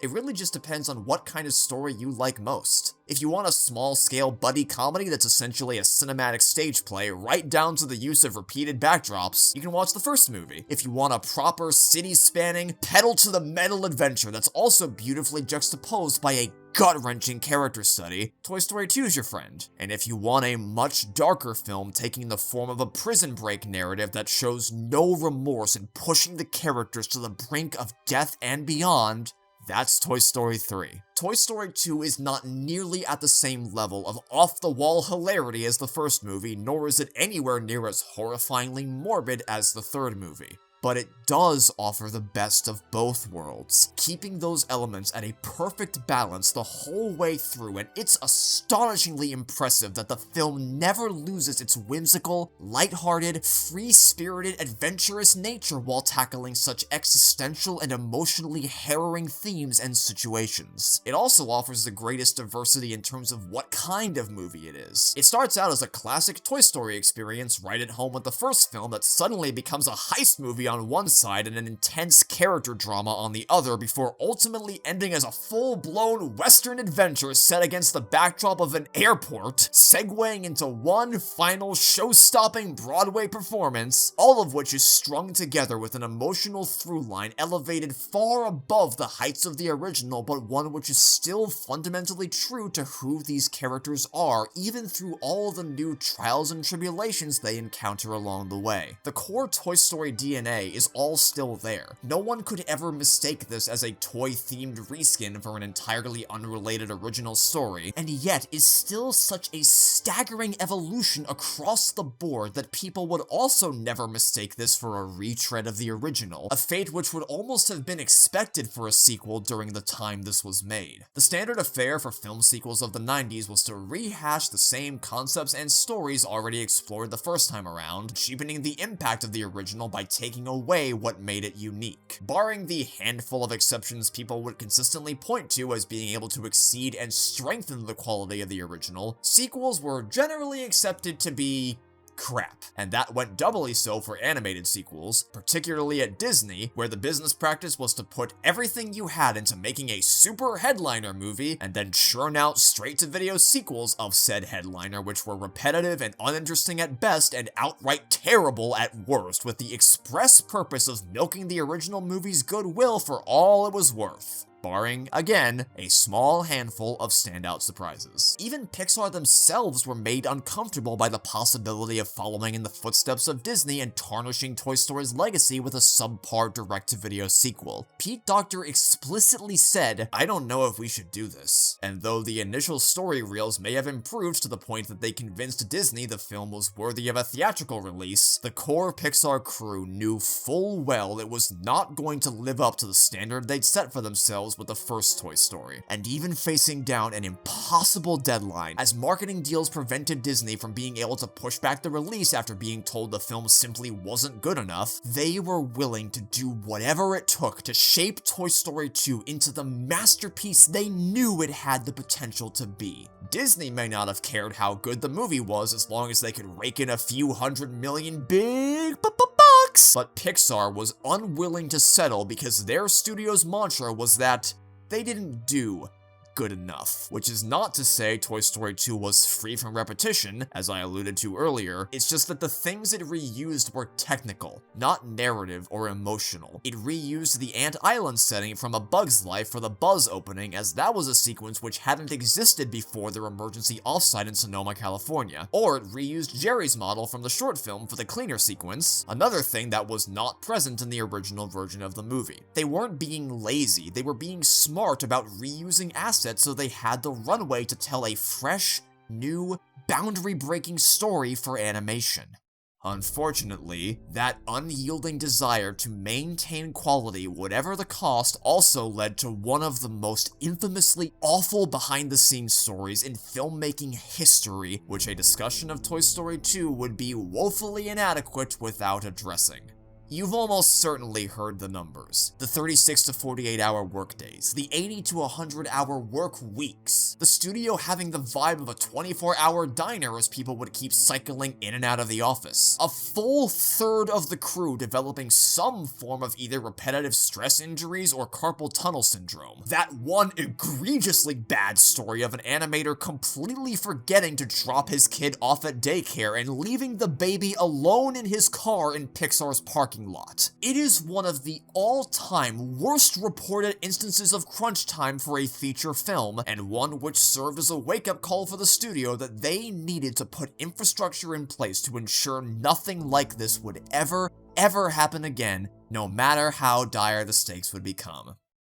And yet, here we are in 2026 when just 2 years ago an old familiar feeling reared its ugly head with Inside Out 2, where they once again were working 7 days a week, where Pixar laid off 14% of its staff, 175 people, leaving them unable to benefit from bonuses given out as a result of Inside Out 2's extraordinary success, which Bay Area workers depend on when working for a non-unionized low base wage company such as Pixar, where they were forced to make an excessive amount of last-minute changes necessitating the development of new tools on the fly, where VFX artists would begin compositing shots that had yet to finalize the animation, knowing full well their work would inevitably be left on the cutting room floor, all of which culminated in what could only be described as an all-hands-on-deck, life-or-death emergency for the studio. It is depressing seeing Pixar fall back into the exact same toxic workplace culture decades after vowing to stamp such a thing out for good.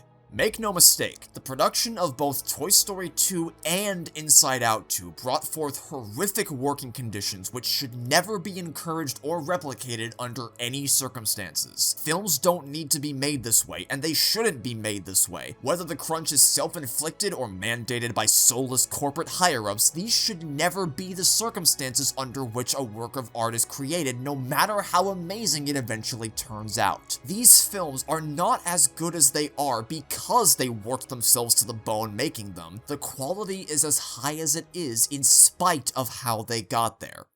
So why, then, did one of these stories garner so much justified outrage from people while the other is often overlooked? Why is one framed through the lens of, wow, I can't believe Pixar went through all that making this movie, and the other is more like, wow, I can't believe they made Toy Story 2 in less than 9 months? Well, it's partially because one story is much older than the other, from a time when work-life balance and self-care wasn't necessarily taken as seriously as you'd hope it would be today. It's also partially because, by this point, Disney has shot themselves in the foot so many times, people are more primed than ever before to burn them at the stake. Which, good.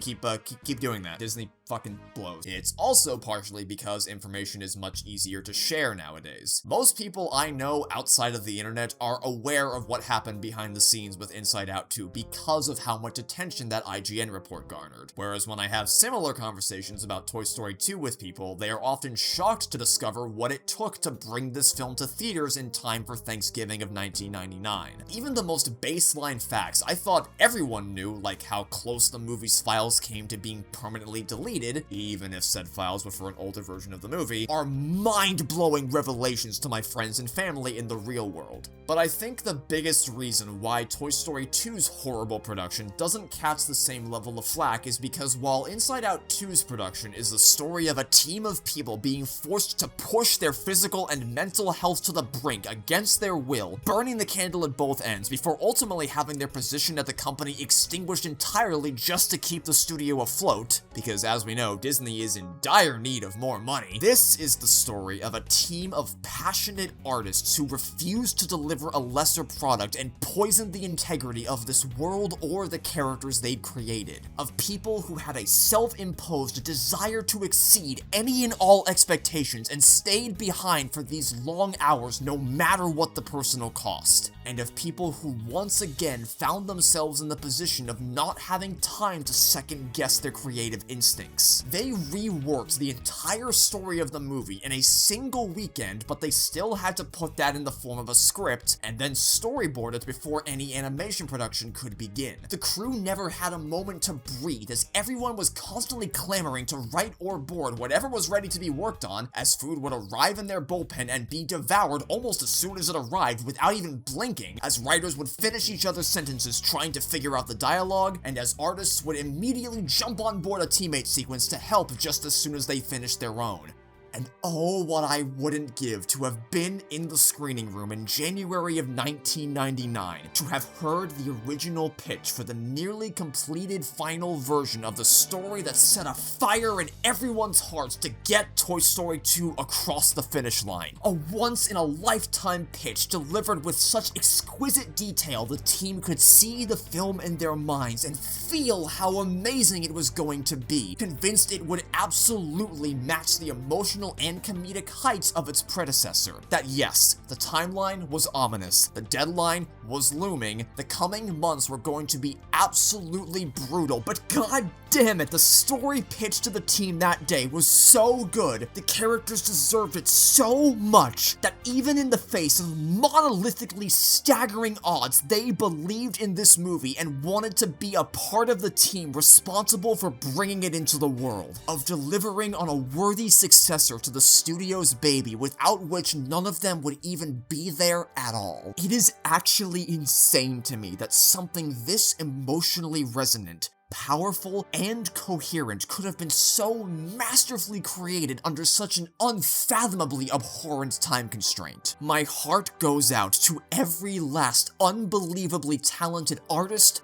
writer, and everyone in between who believed in the movie so strongly that they gave every last ounce of themselves over to the project, especially with how long it took some people to recover after all was said and done. It would be one thing to merely finish a movie in that time frame, but Pixar truly went above and beyond with Toy Story 2 to create something that frankly shouldn't have been possible to make in such an absurdly short period of time. Pete Docter feared they would fall into the same pitfalls as their distribution partner by making a sequel to Toy Story, but they instead went on to blow that company out of the water by setting a new standard not just for their studio, not just for computer animated sequels, but for any studio in Hollywood that thought they could get away with churning out mindless rehashes of successful IPs. Return of Jafar's instantly became a thing of the past upon this movie's release, and if ever anyone tried to pump out something on that level again, as Disney would several times, well into the 2000s, they would be laughed out of the room because the bar had gone supernova. No longer could Disney burn all the goodwill they'd earned from their smash successes by just churning out more content with no regard for quality.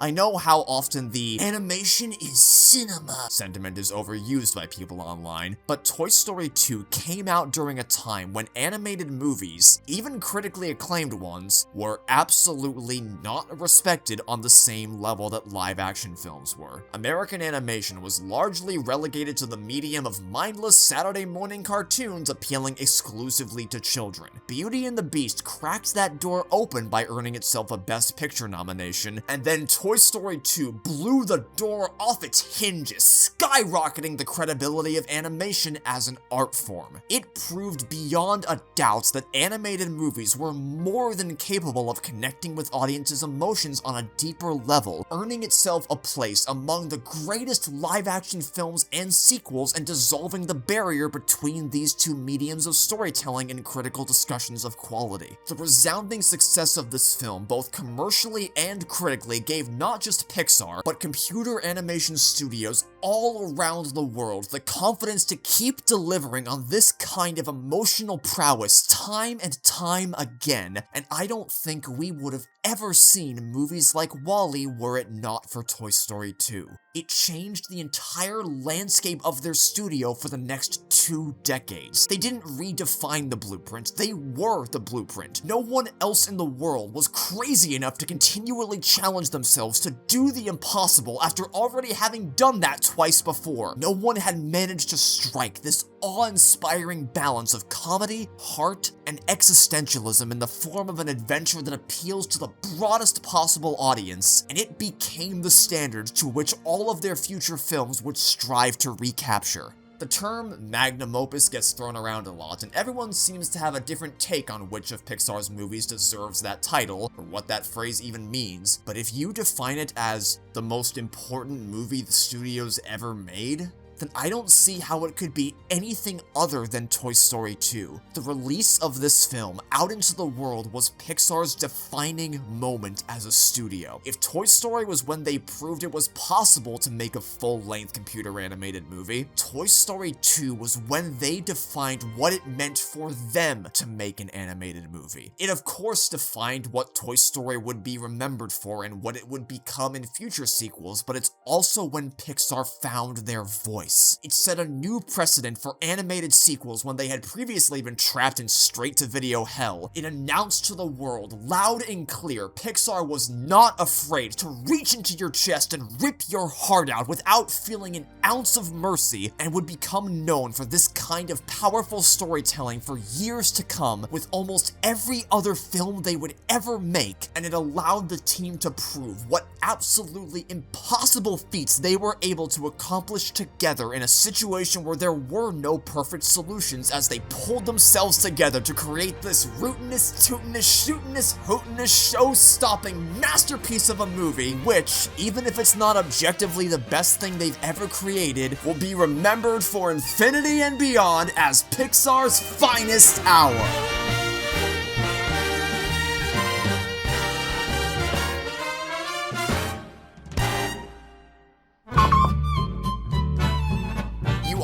Built some of it for— ow, that was my tongue that I just bit. Oh, that was— ow, that— okay, yeah, no. And she'd nail it without even— stupid fucking nail. I swear I wasn't even trying to do that.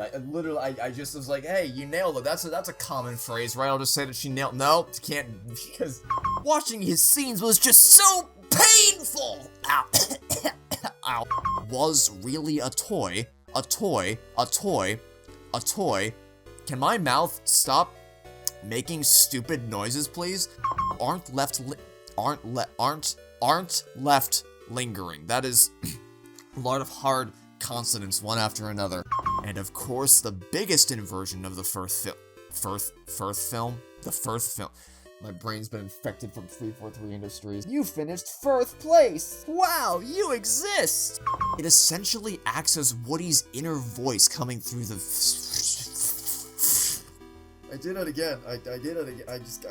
I accidentally referenced the thing that I'm actively trying not to rep. I just got PTSD flashbacks. The concept of an inner voice has been fucking poisoned for me by that stupid movie. The emotional powerhouse of Sarah McLachlan. Chicken? It's the chicken woman! The emotional powerhouse of Sarah McLachlan. That's not how you say that. You've come to learn of so intimately in I fucking did it. I thought taking out my wisdom teeth was supposed to make me less susceptible to biting myself, not more. Sarah McLachlan. That's another way to say inner voice. Okay, these are some choices. You wanna? No, sure, go ahead. Go ahead, computer. Do your thing. I'm not in the middle of anything right now. No, totally not. Step up to that position in order to rescue him, giving the character a new purpose and okay. McLachlan. Shitty computer, shitty character, traitor to Disney. Does so with a unique line delivery. Can my voice stop making weird ass fucking noises? Oh god, my throat is dying. It essentially acts as Woody's categorical imperative. No. Unique. How many times can you say the word unique before it stops sounding? The emotional powerhouse of Sarah McLachlan's voice. Is that even how you say that? Now I'm second guessing myself. That paralyzes you because... Can my mouth stop making stupid noises? This is like the worst time. The big emotional moment of the movie, and my voice is... After he makes his choice, that paralyzes you because... Can you... Can I, like, buy a new voice box or something? After the slew of failed attempts we've suffered through over the last 2 decades, but the reason... Oh god. How to pronounce Sarah McLachlan's voice? No, you don't pronounce a voice. No, it essentially acts as Woody's code of It essentially acts as Woody's sense of duty. Who wrote this fucking thesaurus? Sarah McLachlan. McLachlan. No. So it is like a chicken? Sarah McLachlan. Is that? Sarah McLachlan. Man, I don't even know. He finally, you're gonna get sick of hearing the word finally by the time you're done. If you're still watching this video, you're gonna get sick of the word finally by the time we're done here, I promise you that. Only at that moment, when his patients finally... I think I'm gonna write a letter to ban the word finally from the English dictionary. You know that a nader that Doofenshmirtz uses to make people forget about his stupid toilet video? I want that, but for the word finally, so I never have to say it ever again. See, when I talk normally, it's fine, see? Look, fine, finally. No problem whatsoever, but the moment I sit down and actually put on a voice to record, only at that moment, when his patients finally... See? Like clockwork, man! Why is it so hard to say words?